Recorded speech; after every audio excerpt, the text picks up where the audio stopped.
Vamos a hablar ahora sobre otros alimentos, empezando por las grasas. ¿Qué son las grasas buenas? Bueno, se ha demostrado que no todas las grasas son iguales. Algunas son muy malas, pero otras son muy buenas para ti y hasta te ayudan a adelgazar. Te lo voy a explicar muy simplificado, siempre puedes investigar más a fondo cualquier concepto que yo te presento, pero aquí mi objetivo es que lo entiendas de forma rápida y que lo apliques. Cuando hablamos de grasa buena, es porque en sí la grasa tiene funciones importantísimas en el organismo, como son, por ejemplo, ayuda a nuestro cuerpo a producir hormonas, aísla y protege nuestro cuerpo y los órganos internos, mantiene la piel y el cabello sano, estimulando la producción de colágeno, facilita la producción de las endorfinas que nos ponen de buen humor, regula la presión arterial, ayuda a mejorar la función cerebral, especialmente en los niños, nos proporciona energía, reduce los niveles del colesterol malo,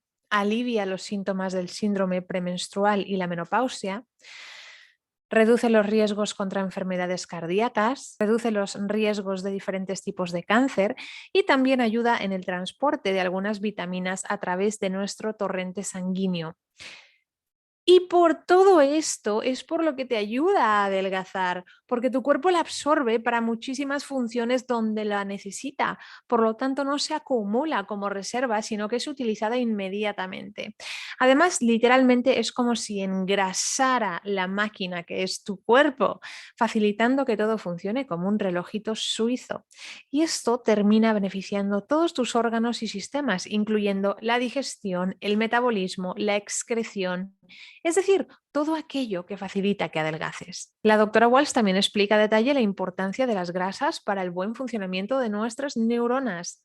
Nuestro cerebro está compuesto en un 60% de grasa. Las grasas como el omega 3, 6 y 9 son como gasolina que va directa a tu cabeza. Así que te voy a dar una lista de algunos alimentos que son ricos en estas grasas buenas. El salmón, la proteína más perfecta que hay, el aguacate, las nueces, los huevos, la mantequilla, el pescado azul, que incluye también las sardinas, que son una opción mucho más económica que el salmón, el aceite de oliva virgen extra en frío, el aceite de coco virgen, este es el mejor de todos para cocinar porque no pierde sus propiedades cuando lo calentamos ni se convierte en aceite malo como le pasa al resto de los aceites, que con el calor pierden sus propiedades y se convierten en aceite poco sano. A mí nunca me ha afectado adelgazar cuando consumo muchas grasas de las buenas. Grasas de las malas, sí, noto que se estancan, porque esas son las que el cuerpo guarda como reserva, las malas, porque no puede utilizarlas para nada positivo. Entonces se quedan ahí en esa capa de grasa que va creciendo cada vez más.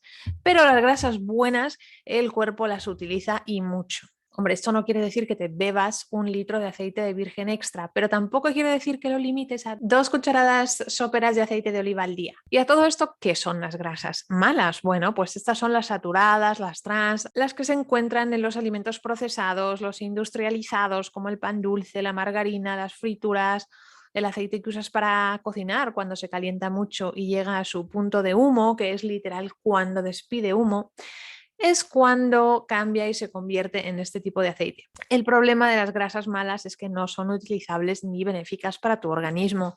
Por ello, el cuerpo no sabe qué hacer con ellas y las acumula como reservas en muslos, cadera, vientre y además aumentan los niveles de colesterol malo en tu cuerpo, convirtiéndose en un peligroso caldo de cultivo para enfermedades cardiovasculares, diabetes o cáncer. Bien, vamos a hablar un poco de los suplementos. Mi opinión es que con una alimentación saludable obtenemos todos los nutrientes necesarios y además en las dosis correctas porque la naturaleza es sabia. El único suplemento que yo estoy dispuesta a consumir es la vitamina D porque se absorbe muy poca del alimento.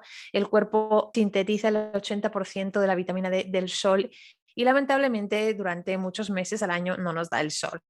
Por eso, en ese caso, es estrictamente necesario consumir vitamina D, pero todo lo demás lo podemos obtener del alimento. Cuando nosotros hacemos algo en un laboratorio, por más que creamos que estamos haciendo un suplemento perfecto, la realidad es que no sabemos ni la mitad de las cosas de cómo funciona el cuerpo. Hemos descubierto algunas, pero eso no quiere decir que sepamos todo. Por eso siempre lo mejor es obedecer al diseño natural del cuerpo. Los vendedores de galletas te pueden decir que son muy nutritivas, pero la realidad es que lo único nutritivo son las frutas, las verduras y la proteína animal y todas las cosas que te he explicado en este taller. Yo en lo personal trato de evitar cualquier tipo de suplemento. Si es verdad que la calidad de la alimentación ha disminuido, pero de todas maneras sigue siendo la fuente más perfecta que hay de nutrientes y no hay ninguna necesidad de tirar de suplementos.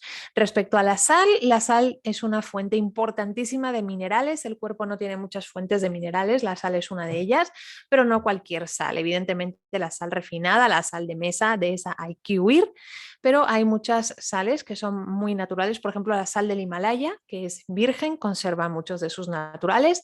La sal de mar, lo más natural posible siempre. Y incluso la sal yodada, que es la que yo tomo porque tiene yodo. Respecto a la fibra, podrías tomar fibra adicional si quisieras, pero si vas a seguir las indicaciones que te he dado en este programa, vas a obtener la mayor parte de la fibra de tu alimento. No tienes por qué consumir nada adicional. El agua es importante. Te recomiendo que bebas entre 8 y 9 vasos de agua al día. Algunos de sus beneficios: ayuda en la formación de los tejidos. Con un vaso de agua tu cerebro funciona un 14% más rápido, mantiene la temperatura constante del cuerpo. La deshidratación genera pérdida de materia gris, que es masa cerebral. Participa en la digestión, la respiración, la absorción, el transporte de nutrientes y la eliminación de desechos del organismo. Tú visualiza el agua como si fuera un río que pasa por todo tu cuerpo y va transportando tanto la basura hacia afuera como lo que necesitas de un punto a otro. Así de importante es el agua. ¿Tú quieres que tu cuerpo se convierta en un desierto o en un oasis? Otros beneficios: transporta oxígeno al cerebro mediante la sangre, ayuda a desintoxicar el cuerpo y a hidratarlo, contrarresta los problemas de estreñimiento, es importante para bajar de peso, ya que permite eliminar toxinas que se liberan al quemar grasa. Es importantísima para tu metabolismo. Teniendo en cuenta que el cuerpo es un 70% de agua, tiene sentido que no le privemos de ella. Te recomiendo que no escatimes en algo tan beneficioso para ti. Vamos a hablar un poco del alcohol. El alcohol es altamente destructivo para tu cuerpo, mente y espíritu, y conforme vas cumpliendo años todavía más. Debes reducir su consumo al máximo, y si tienes problemas para esto, te recomiendo mucho mi taller sobre el alcohol y cómo reducirlo. Pero aquí vamos a ver unas cuantas cosas. Hay maneras de consumir alcohol y lograr descuentos en esa alta factura que te suele pasar. Lo primero que te recomiendo es que si vas a tomar alcohol, evites cualquier otro carbohidrato y consumas sobre todo proteína o ensalada. Elige un alcohol que no sea muy alto en gradación y, por cierto, el vino es la mejor opción porque tiene muchas propiedades benéficas. Trata de no pasarte de una copa, pero a veces te vas a pasar. Pero eso sí, trata de no pasarte de 3 y siempre, siempre, siempre toma mínimo un vaso de agua después de cada copa de alcohol, porque el alcohol deshidrata, por eso te da resaca el día después. Pero cuando tomas agua estás dándole al cuerpo esa dosis de hidratación que compensa. Además, el alcohol engorda y sobre todo el día después, si tienes resaca, el cuerpo te pide mucha comida chatarra. Pero bueno, volviendo a cuál es el alcohol saludable, es el vino. No te recomiendo que tomes más de 3 copas a la semana.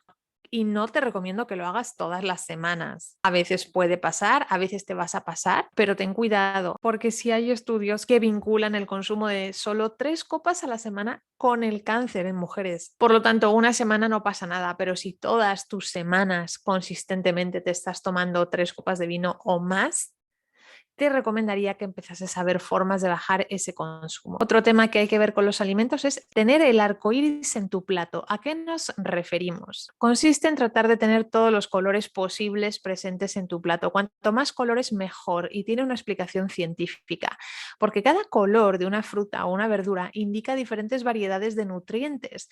Los vegetales del mismo color suelen coincidir en el tipo de nutrientes que contienen.